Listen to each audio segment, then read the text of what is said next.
Stay tuned and I'm going to show you how to make this green turned birch bowl. Hey guys, so today I'm going to go a little more in depth in green bowl turning. It's been quite the challenge and I've learned a lot since my last video I put out. Green bowl turning is turning a bowl that is freshly cut, has a lot of moisture, there's been no curing or seasoning of the wood, and then letting it dry so that it doesn't crack, and then it's usable.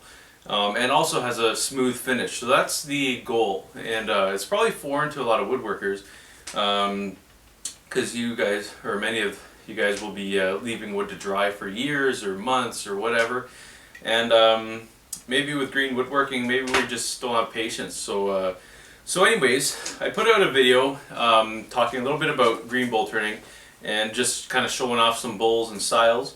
So I'm going to do a little bit of demonstration with the little that I know, and hopefully explain enough so that you can turn your own bowls, your own green birch bowls. So one thing that's been major is the drying process. Many of you can throw a bowl on your faceplate and chuck and whatever and have a nice rough finished bowl without sanding. Now you guys will know probably even better than I, but basically we're going to turn it without sanding, and that'll be the finish. So I've been using a small gouge. I have an even smaller gouge to do the inside, and so it's just on a high speed for the finishing, and then just slowly with the small gouge, and so that will leave a pretty decent finish on birch. It'll be a little bit rough, but that's what the bowls would have looked like when they were turned on a foot lathe. So one major thing, like you can do that, you can grab some birch, turn a bowl, and then it can crack on you, and so that's the hugest thing. Now you can even dry it slow, but under some stress tests, like pouring boiling water into the bowl, it can crack on you, and so that's what I'm going to dive into a little bit today. As far as shaping the bowl, I'm sure many of you already know how to do that and can do that fine. So one thing that's been major, let me see if I have an example here. So in my other video, what I explained was I would take roughly a blank that had the bowl very tight inside. I didn't have much room for play. So what I've done is, or what I've learned now, is that I got to stay away from the pith. So the pith was about maybe an inch higher than this log right here, because the wood is very unstable. It will crack the most in the close to the pith. So you got to get remove as much of it as you can, and stay towards I guess the outside growth rings. But the other thing was that the log I was using before, I was turning many bowls from the same tree, but it was a slow growth tree, so the rings were very close together, and so apparently after much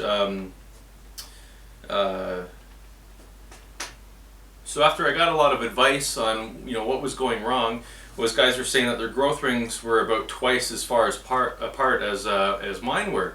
So so you had to get a fast growth tree, which basically means that, your growth rings are going to be far apart. So on my other tree that I was working from, it was a slow growth. All the rings were very tight, and so I just figured, well, I don't know, maybe that would be better, more stable, I don't know. So anyways, that was creating a big problem for me, because apparently what you should do, or be able to do, is grab a bowl, turn it, and then throw it under your wood stove and have it dry. It'll warp a little bit, but have it dry and be ready for oiling and use in not much time. So so that being said, I was going for that. I was turning a bowl. It looks beautiful, I'm admiring it, and hold it up to the light and it's almost see-through, very thin, and so and then I'd put it under the stove and I'd get cracking and just stuff that I'm watching other guys make bowls and it's not happening to them. So so I grabbed another birch log, and it was a slow growth, and so that's what I'm here to experiment with today. But I just wanted to share those key things that'll help you turn your own birch bowl and have it turn out nice. And so rather than going through all the headache like I'm going through, I've made, oh man, I don't know, maybe 5 or 6 bowls and cups lately, and just doing different tests because I just want to know what they can withstand before I sell them. So I was making them all crack. Slow drying some, and then boiling water, and then some quick drying, and then pour boiling water and they crack. But now I'm going to start testing them with oiling and at different stages to see if the oiling helps with the cracking under stress. Basically what sparked this was I had a nice bowl set and brought some family over and we're going to have some soup, and I poured soup in the bowls, set it on the table, we were just chit-chatting, and I'm hearing this cracking, and I'm like, hoping no one else is seeing this, but one of my bowls is splitting right down the middle just with some soup in it. It's not boiling. So that really concerned me. I'm like, oh man, like what the heck? Why can't I just, what's so hard about a bowl just staying together while having soup out of it? Like, I don't want to have lukewarm soup, So anyways, I'm gonna do a little bit of turning here and just show a little bit just for fun. Many of you probably are way better than me at turning.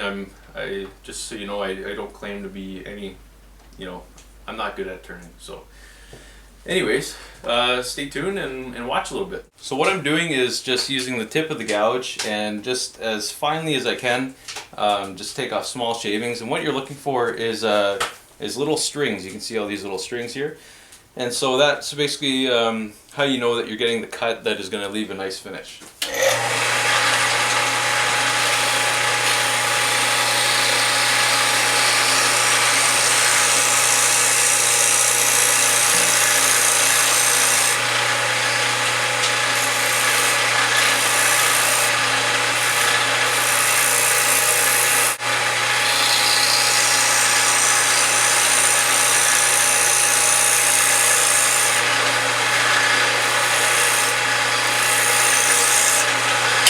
Okay, so let's put this on the 3-jaw chuck.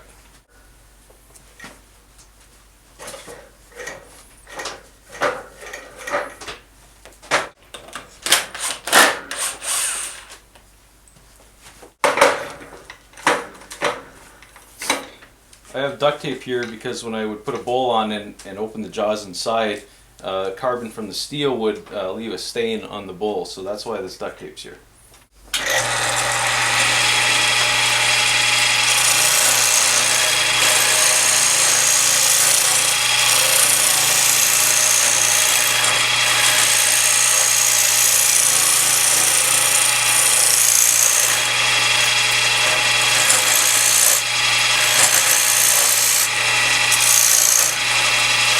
So this is the crucial part to finishing the inside of the bowl. I found that with the small gouge it works nice, turning on an electric lathe. So this is the part where I normally, I don't know, about 1/4 or 1/8 of bowls I'll gouge and they'll fly off. So I'm going to be real careful, and hopefully I can finish this bowl without it being ruined. So let's see how it goes.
So here we have a nicely turned bowl, and yeah, so you can see the finish is nice. So you can see how the finish turned out. It did warp a bit. I didn't get that nice of a cut towards the top. It's a little cold in here and probably just a little discouraging to take my time right now, but so you can see that the tool wasn't sharp enough right there where it was down here. And when I got the 3-jaw chuck on here on a green bowl, it likes to warp a bit, so even if I open up the chuck inside, it will push out part of the bowl, so it's not really wise to to have the chuck here or inside and go right to the edge. It'll leave you with a warped bowl. So anyways, this turned nice and thin, and basically this would look like, you know, a bowl that was turned on a pole lathe. And so yeah, so stay tuned, and you know, I'll go over some of the test results from drying and you know, just getting these finished nice. You know, of course you can leave them in a cold room or something in a bag and do all that fancy stuff, but I'd like to find out how to get these to dry quick. Yeah, so stay tuned. I will be building a pole lathe at some point, so I just wanted to mention that, just so you guys have something to look forward to. And I'm going to record the build and get some of these made with without power. So stay tuned and subscribe. Thanks for watching.